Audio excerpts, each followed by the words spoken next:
And we're joined by Dr. Robert C. Harding, professor of political science at Valdosta State University, specializing in Latin American politics, I should mention. Thanks for joining us here. Look, we're seeing drastic, I think are drastic political U-turns on Israel in Argentina, now Colombia, and Venezuela. I mean, it really is a new regime without Maduro. Yes and no. There certainly is a new regime in its relations with the United States. That's pretty obvious.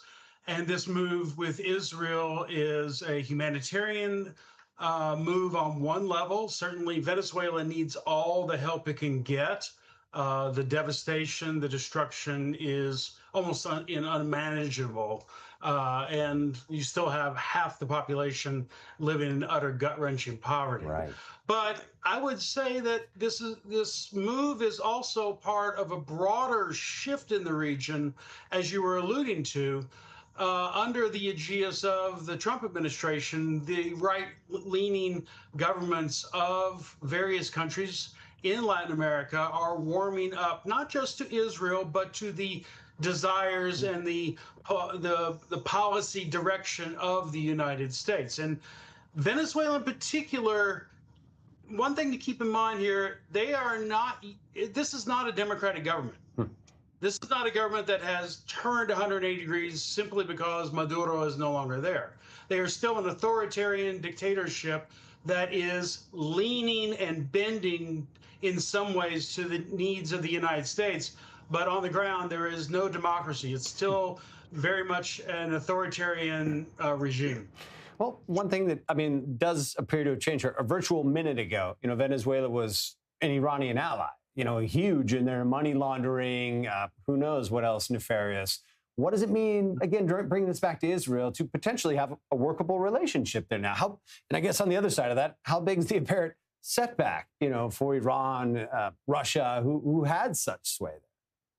Well, for Iran, I would definitely say that it is a huge setback, as you say, because Venezuela had been the main entry point for the Republican Guard, for Hezbollah to get its way in Latin America, and has used Venezuela for the better part of 2 decades in order to, as a base of sorts.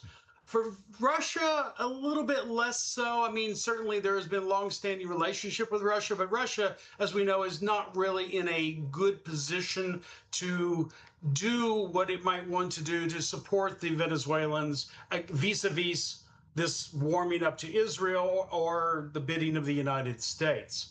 I would add one that you didn't mention, but I think very important to mention, is this warming might be a way to hedge against the influence of China.